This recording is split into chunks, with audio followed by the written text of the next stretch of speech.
Oui, donc merci à toi, Benoît, de venir parler aujourd'hui. Donc tu fais partie des jeunes psychiatres qui s'intéressent à la psychiatrie de la personne âgée, puis également aux maladies neurodégénératives. En introduction, le professeur Ancry disait que finalement, ces maladies neurodégénératives, la maladie à Cordes-Lévy, elle est connue, mais mal connue, et notamment de la psychiatrie. Et il me semble que cette première intervention tombe parfaitement dans la thématique. Alors, nous avons impatience de t'écouter, et donc tu vas nous parler du diagnostic de la maladie à Cordes-Lévy, une affaire de psychiatre. Alors, je peux te laisser... Bon. Ok, bonjour à toutes et à tous. Je suis très content d'être ici avec vous pour vous parler d'un sujet qui m'intéresse beaucoup, qui est le suivant. Le diagnostic de la maladie à Cordes-Lévy est-elle une affaire de psychiatre et les psychiatres doivent-ils être concernés par ça ?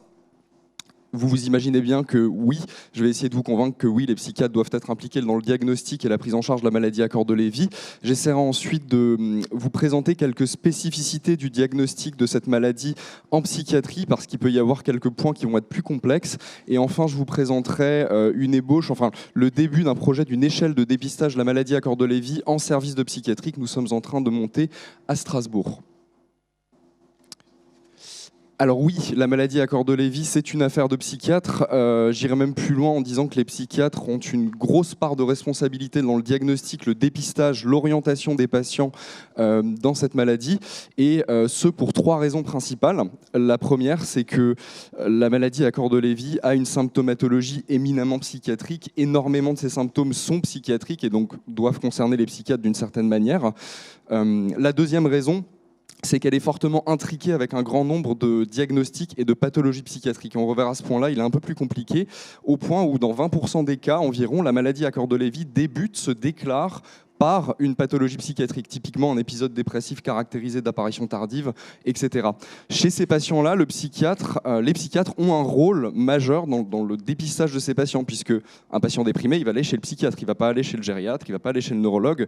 Donc il faut que le psychiatre soit formé à dépister la MCL dans ce cadre-là.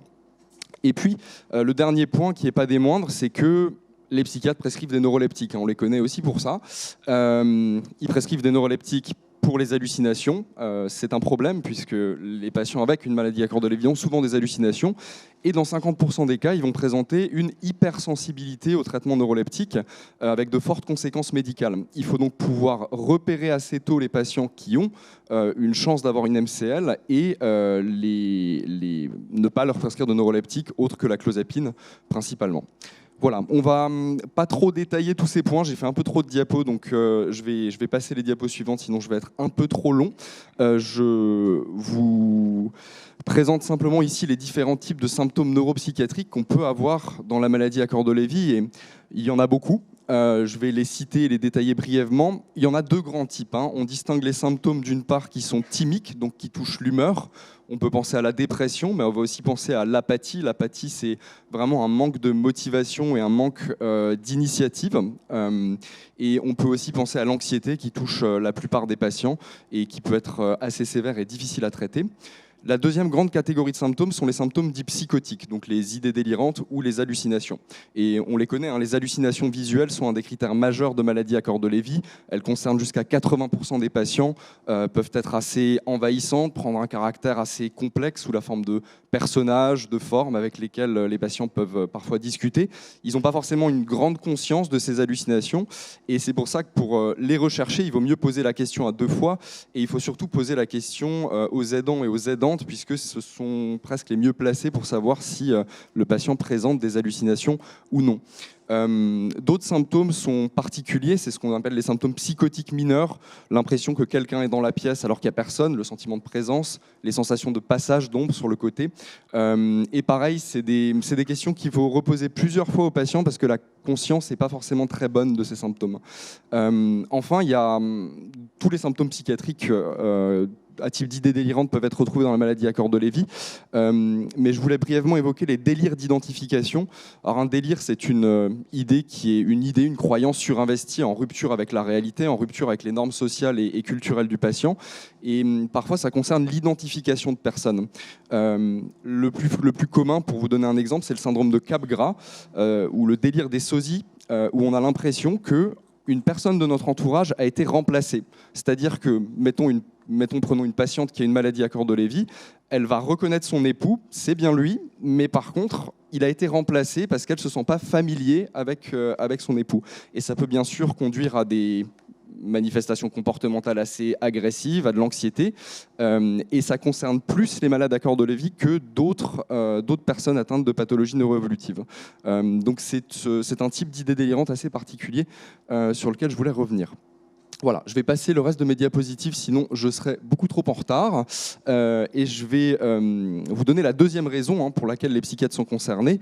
C'est qu'on a décrit maintenant la phase prodromale de la maladie, et on sait qu'un des modes d'entrée dans la maladie à corps de Lévy, ce sont les symptômes psychiatriques. Et récemment, la MCL prodromale à début psychiatrique a été décrite. C'est lorsqu'on retrouve des critères de maladie à corps de Lévy qu'il n'y a pas encore de retentissement fonctionnel suffisant pour parler de troubles neurocognitifs majeurs, et ça s'associe à des troubles psychiatriques. Donc un épisode dépressif caractérisé, une schizophrénie d'apparition tardive ou très tardive au-delà de 60 ans. Chez ces patients-là, il faut être particulièrement attentif à dépister, à rechercher la maladie à corps de Lévy. Et on a dans la nosographie psychiatrique française un certain nombre de vieilles entités qui traînent, comme la psychose hallucinatoire chronique notamment. C'est un diagnostic qui concerne la femme généralement âgée de 45 à 50 ans, qui va se mettre à développer des hallucinations multimodales, notamment visuelles, auditives, acoustico-verbales. Et je serais très curieux aujourd'hui de voir derrière ce diagnostic combien de patients avec maladie à corps de Lévy ou autres troubles neuroévolutifs, combien se cachent. Voilà. Et enfin, la dernière raison, je vous l'ai dit plus tôt, les psychiatres prescrivent des neuroleptiques, et les patients ont une hypersensibilité aux neuroleptiques dans 50% des cas. Alors on a souvent tendance à se représenter l'hypersensibilité comme le syndrome malin aux neuroleptiques, qui est la forme la plus extrême de cette sensibilité, où en gros on fait un coma, on a beaucoup de température, on est extrêmement rigide, mais c'est pas que ça. Et dans ces formes les plus mineures, l'hypersensibilité aux neuroleptiques, en gros, ça va entraîner le patient, sous des faibles doses de neuroleptiques, à présenter une très très forte sédation, un très très gros syndrome parkinsonien, des chutes, une confusion. Et ça, c'est absolument pas normal sous neuroleptiques.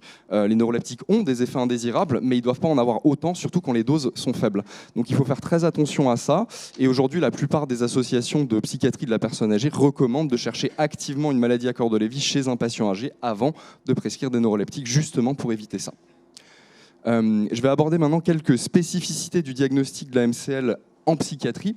Et la première, c'est celle-ci, c'est le syndrome parkinsonien iatrogène ou induit par les neuroleptiques.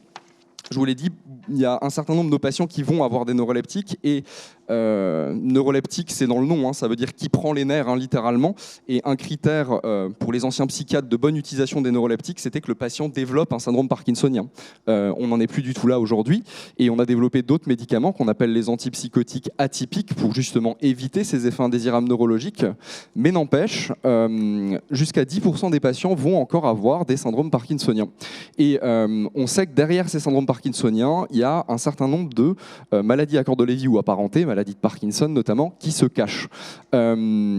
Et on a certains chiffres, alors le 50%, je vous le recontextualise, il s'agit d'une étude où des neurologues avaient pris environ 300 patients, avaient détecté chez eux les signes de syndrome parkinsonien un peu atypique sous neuroleptique, donc typiquement le fait que le syndrome parkinsonien soit asymétrique, le fait qu'il ne coïncide pas trop avec le début du traitement neuroleptique, ou bien, c'est surtout ça, ou bien le fait qu'il soit très tremblant, avec un fort tremblement de repos, ce qui n'est pas non plus tout à fait typiques. Ils en avaient repéré environ 40, ils leur avaient fait un DAT scan, donc une imagerie qui permet de voir s'il y a une dénervation dopaminergique ou non.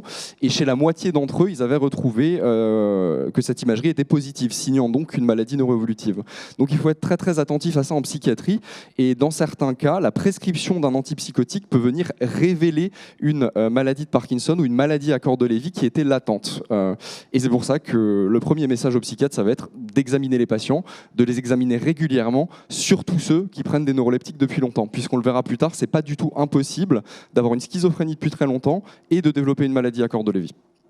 Je vais passer cette diapo très rapidement. Simplement, certains critères de diagnostic de la maladie à corps de Lévy sont complexes à utiliser en psychiatrie, et je pense notamment aux fluctuations, puisque lorsque nos patients sont dans les services, souvent ils reçoivent des traitements anxiolytiques, sédatifs, et donc ils vont présenter des siestes la journée, ils vont avoir parfois le regard fixe, ils vont fluctuer. Donc c'est un critère qui semble manquer un peu de spécificité en psychiatrie, et je vais passer sur le reste. Ce point-là est particulièrement important. Je vous l'ai dit, la MCL entretient des relations particulières avec les pathologies psychiatriques. Et on distingue en psychiatrie de la personne âgée généralement deux grands cadres. Les troubles psychiatriques qui sont anciens, qui ont évolué avec le patient depuis très longtemps, plutôt neurodéveloppementaux. Et là, on pense aux schizophrénies, aux troubles bipolaires d'apparition vers 20-30 ans. Donc le patient vieillit avec. Dans ces cas-là, ces troubles psychiatriques-là... Oh, pardon, je m'excuse...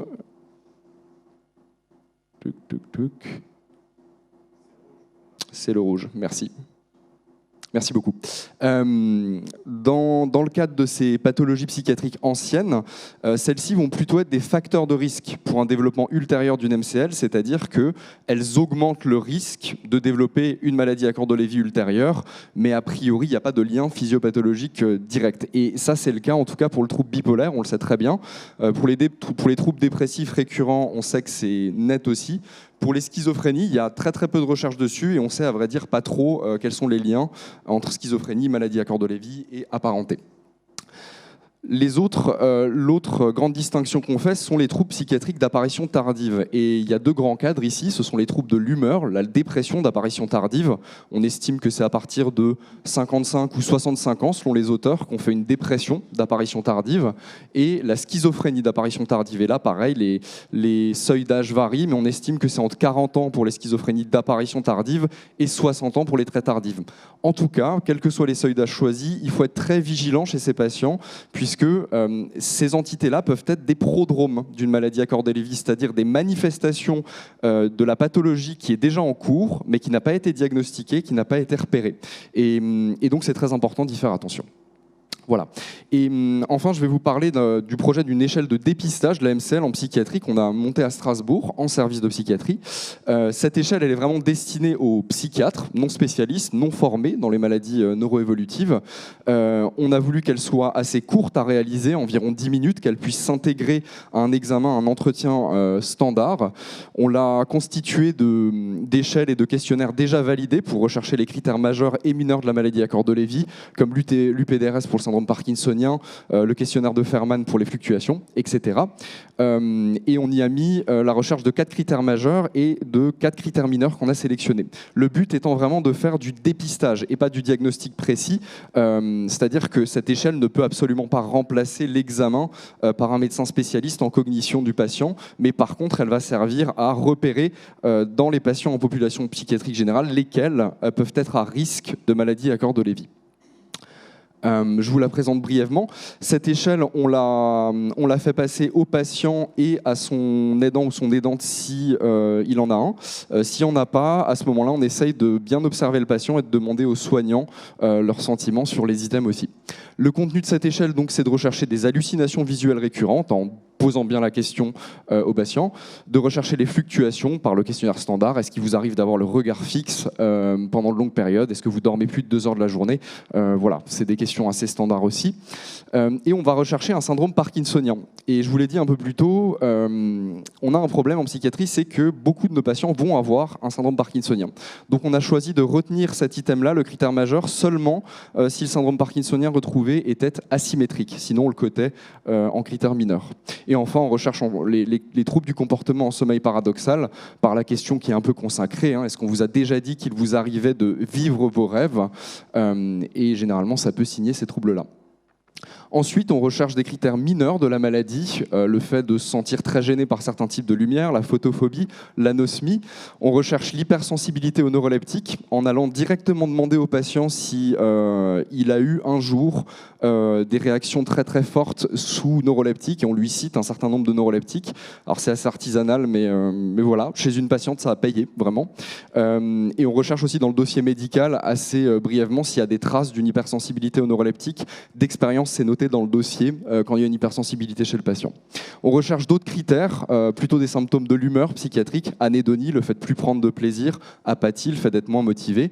Et on recherche aussi les symptômes psychotiques mineurs dont je vous ai parlé, et tous les autres symptômes de la sphère psychotique, donc des idées de persécution, des hallucinations, etc. Voilà. Et on a essayé d'intégrer une conduite à tenir dans les pratiques OSUS. On essaye de faire passer cette échelle systématiquement chez tout patient âgé de plus de 50 ans qui arrive dans nos services sans syndrome confusionnel. Pour le moment, c'est que implanté dans un seul service, on débute. Et on forme tous les intervenants qui font passer ce questionnaire à poser les questions correctement et à rechercher correctement aussi le syndrome parkinsonien. Il y a une conduite à tenir intégrée avec l'échelle, c'est-à-dire qu'on va suspecter une maladie à corps de Lévy si notre patient présente plus de 2 critères majeurs ou un critère majeur et au moins 2 critères accessoires. Alors ça colle pas tout à fait avec les dernières conférences de consensus, mais ici il y avait un peu un compromis à trouver entre rendre l'échelle assez sensible pour détecter les patients comme il faut et pas non plus élargir au point qu'on enverrait tous les patients en consultation mémoire. Donc c'est un compromis qui est difficile à trouver et puis on verra si ça peut être satisfaisant. Si le patient est suspecté d'avoir une MCL, automatiquement le dossier est examiné par le référent psychiatrie de la personne âgée du pôle, en l'occurrence là c'est moi pour le moment, et je dis aux collègues quels examens complémentaires il faudrait faire, qu'est-ce qu'il faudrait faire chez ce patient. On propose systématiquement un rendez-vous en consultation mémoire au CM2R par la suite, et tout neuroleptique autre que la clozapine ou la kétiapine, c'est-à-dire ceux qui sont utilisables, sont contre-indiqués en attendant, jusqu'à réexamen du patient. Je vous livre les premiers résultats qui sont très modestes, c'est sur 20 patients uniquement. Mais quand même, ils sont intéressants. C'est en service de psychiatrie. On se rend compte qu'on a une répartition assez harmonieuse, hein, des troubles bipolaires, des patients avec schizophrénie, des patients avec épisodes dépressifs caractérisés. Et sur nos 20 patients, on a suspecté quand même 6 maladies à corps de Lévy. Et sur les 6 suspectés, on en a diagnostiqué... un diagnostic a été posé chez 3 patients. Donc c'est quand même pas rien, ça fait 3 patients sur les 20 screenés. Et là où c'était un peu surprenant pour nous, c'est que ces 3 patients-là présentaient une schizophrénie ou un trouble schizoaffectif, ce qui n'est pas du tout usuel dans la littérature. On ne rapporte pas trop d'associations, ou en tout cas c'est peu étudié. On remarque quand même que pour les patients qui avaient une suspicion de maladie à corps de Lévy, les 2 diagnostics finaux des autres étaient une encéphalite limbique et un trouble neurocognitif majeur sur maladie vasculaire cérébrale et encéphalopathies post-traumatique. Ce qui signifie que notre questionnaire là, quand même, a servi à repérer des symptômes neurologiques un peu plus largement et a permis de poser un diagnostic intéressant chez les 2 autres patients. Donc c'était plutôt important.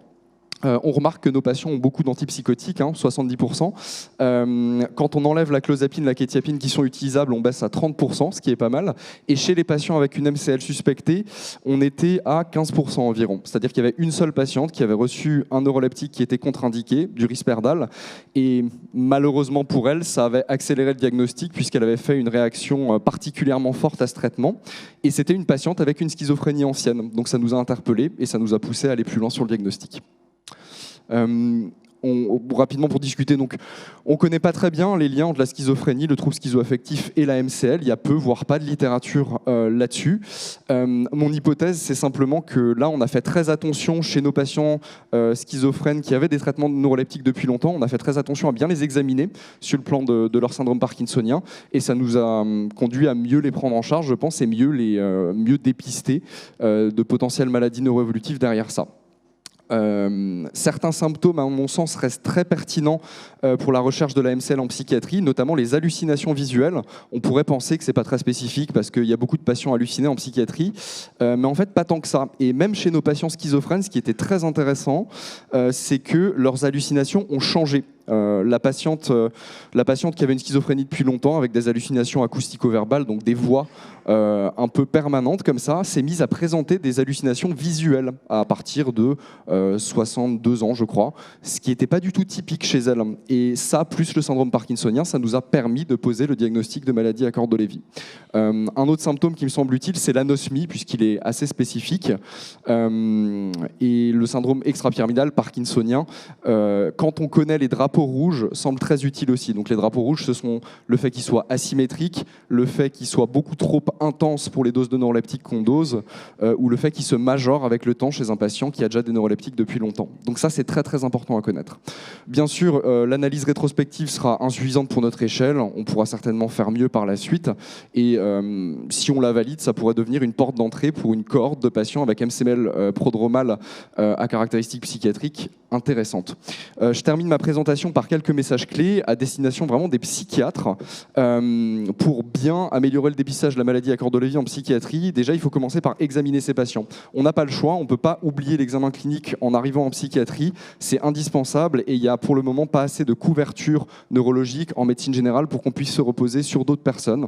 Donc c'est très important d'examiner ces patients à chaque fois, d'interroger l'entourage des patients quand on a un doute sur si leur symptomatologie se modifie. Et un signe qui est très important aussi, c'est une perte d'autonomie. Un patient qui a une schizophrénie depuis 40 ans et qui à l'âge de 60 ans se met à perdre son autonomie, c'est pas normal, ça doit faire rechercher quelque chose et la maladie à corde de Lévy en fait partie.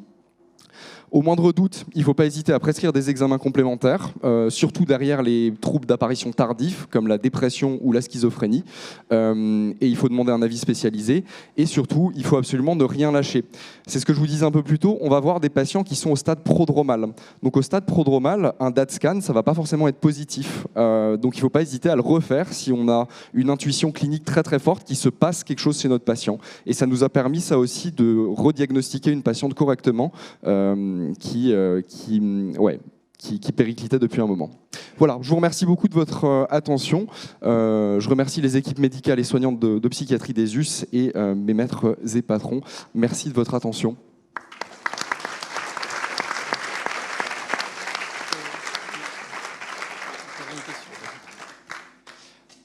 Merci, Dr Shore, pour cette formidable présentation et en tout cas, ce travail de formation et de sensibilisation des psychiatres qui est fondamental. Avant de passer la parole à mes collègues ou à la salle, j'avais une remarque aussi de clinicien un peu différente, puisque moi aussi en tant que psychiatre, mais en clinique pendant plusieurs années et pas à l'hôpital, avec un recrutement différent. Du coup, en ayant peut-être plus vu des formes prodromales dépressives ou très anxieuses, et effectivement, aller chercher la petite bête. Donc moi, c'est un travail que j'ai appris auprès aussi de mes gériatres, de mes collègues gériatres spécialisés dans les troubles neurocognitifs. C'est effectivement le syndrome parkinsonien atypique qui nous alerte, mais qui est très parfois léger ou fluctuant. La vigilance fluctuante que vous décrivez, mais la sensation de présence, qui est un symptôme dont les patients ne se plaignent pas du tout. Il y a plutôt une sorte même d'indifférence ou d'habituation à des ombres, une sensation, et donc il faut vraiment aller chercher. Et c'est être très systématique quand parfois je dirais que les hallucinations visuelles ou les troubles du comportement vont interpeller tout psychiatre ou de ville. Mais voilà, c'était une remarque sur une clinique où voilà, le mode d'entrée en clinique, c'était pas des patients forcément agités, délirants ou déjà souffrant de schizophrénie ou de troubles bipolaires, mais une porte d'entrée prodromale très psychiatrique, soft, dépression et anxiété. Anxiété très difficile à contrôler aussi parfois. Ouais, entièrement d'accord avec ça, surtout pour les sensations de présence qui sont tout à fait spécifiques pour moi. Ouais. On va donner maintenant la parole à la salle après cette belle présentation très, très technique et puis les tests de dépistage qui pourraient être intéressants à croiser sur d'autres centres. Est-ce qu'il y a une question dans la salle ou je ne sais pas si sur Internet il y avait la possibilité qu'ils posent des questions par chat. Professeur Blanc. Merci beaucoup Benoît pour cette présentation extrêmement claire. Je découvre aussi ces premiers résultats. On avait travaillé ensemble en amont pour monter l'échelle. C'est passionnant parce que finalement, autant nous en clinique, on voit assez régulièrement des patients qui font des dépressions récurrentes et qui ensuite vont aller vers la maladie à corps de Lévy. Autant il nous arrive aussi de voir des patients avec maladie bipolaire qui vont aller vers la maladie à corps de Lévy secondairement, et ce sera l'objet du prochain diaporama, mais la prochaine présentation. Mais là, c'est la schizophrénie, ou en tout cas des éléments de la schizophrénie. Quel est ton sentiment? Parce que c'est simplement quelques patients, mais est-ce que finalement c'est une association, c'est-à-dire finalement il y a une schizophrénie au départ et puis arrive la maladie à corps de Lévy? Ou alors, est-ce qu'il pourrait y avoir la schizophrénie qui favoriserait l'émergence de la maladie à corps de Lévy? Évidemment, sur ces données très préliminaires, c'est difficile, mais ça m'interroge. On en revient un peu à la distinction que je faisais avant. Chez les 3 patients chez lesquels on a retrouvé une maladie à corps de Lévy, sans aucun doute, il y avait une schizophrénie neurodéveloppementale pour moi. Donc c'est un trouble qui évoluait depuis longtemps, depuis la vingtaine d'années.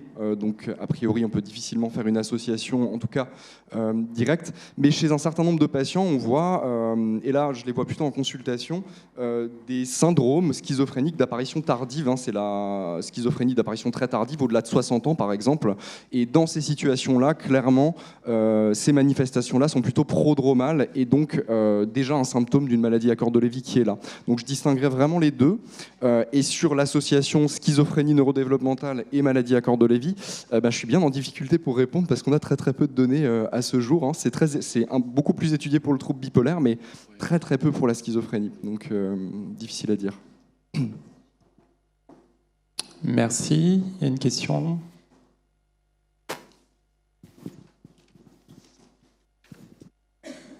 Oui, bonjour, je suis une aidante d'un malade à corps de Lévy et ma question est la suivante. Sa mère avait déjà eu la maladie d'Alzheimer suivant une dépression qui était due à la mort de son mari. Donc ma question c'est la suivante. Est-ce que moi j'en avais déduit en tant que personne non médicale qu'il fallait faire attention aux dépressions à l'âge de 60-65 ans au et qu'on pouvait de cette façon éviter ces maladies. Est-ce que c'est quelque chose que vous confirmez ou est-ce que, comme il a été dit, ces dépressions amènent forcément à ces maladies? Enfin, il y a un terrain qui fait qu'on va forcément vers ces maladies. Merci beaucoup pour votre question. Alors, non, heureusement, toutes les dépressions d'apparition tardive ne sont pas forcément en lien avec une maladie à corps de Lévy ou apparentée. Ce serait très compliqué sinon, mais c'est sûr qu'il faut faire très attention. C'est-à-dire, le concept de dépression d'apparition tardive, c'est vraiment une première dépression après un certain âge. Donc après 50 ans, après 65 ans selon les seuils, c'est très large, ça va de 50 à 75 ans selon les auteurs. Mais en tout cas, une première dépression d'apparition tardive, il faut être vigilant à l'apparition d'une maladie neurodégénérative derrière, et la maladie à corps de Lévy en fait particulièrement partie. Ouais. Donc est-ce qu'on peut les éviter derrière? C'est à ce moment-là qu'on doit dépister les patients, en tout cas. C'est en psychiatrie, c'est à ce moment-là que les patients nous arrivent, c'est lorsqu'ils sont déprimés, c'est lorsqu'ils font ce premier épisode dépressif, qui par ailleurs va avoir des caractéristiques cliniques un peu particulières. Généralement, il va être associé déjà à des hallucinations, il va être associé à une forte anédonie, et c'est à ce moment-là qu'il faut les dépister, et on peut mieux les prendre en soin par la suite. Voilà, j'espère que ça répond à votre question. Merci. Une autre question dans la salle? On a des questions sur Internet. Oui. Alors, par rapport aux neuroleptiques, on demande si les neuroleptiques à long terme ne provoquent-ils pas la même expression clinique que la maladie à corps de Lévy chez un patient schizophrène? Alors j'aurais tendance à dire que non. Les neuroleptiques, lorsqu'ils sont donnés même à long terme, donnent un syndrome extrapyramidal parkinsonien qu'on peut vraiment distinguer du syndrome parkinsonien qu'on a dans une maladie à corps de Lévy. Ce syndrome parkinsonien doit être vraiment symétrique. Parfois, il il peut y avoir des tremblements, mais ce n'est pas systématique. Et surtout, il ne doit pas se majorer ou évoluer avec le temps. Alors, c'est des critères cliniques qui restent ce qu'ils sont. Au moindre doute, il faut que les psychiatres ou les médecins fassent une imagerie pour être sûr qu'il n'y ait pas de dénervation dopaminergique, donc un DAT scan. Et ce qu'on a en revanche, c'est que les antipsychotiques peuvent révéler une maladie à corps de Lévy, une maladie de Parkinson qui se développe. Donc ça accélère un peu la révélation de la maladie, mais pour moi, non, les neuroleptiques ne provoquent pas la maladie à corps de Lévy, si c'était ça la question. Alors du coup, on a d'autres questions. Où on peut trouver votre échelle de fluctuation? Alors pour le moment, elle est à l'échelle de fluctuation, pardon. Il s'agit du questionnaire de Fairman, il me semble, qui a été validé pour identifier les fluctuations dans la maladie à corps de Lévy apparentée. Où on peut le trouver, je pense qu'il sera abordé dans la journée d'aujourd'hui, lorsqu'on évoquera la clinique de la maladie. Et voilà, mais sinon le professeur Blanc avait fait un article sur la maladie à corps de Lévy prodromale où on l'y trouve aussi. En 2017.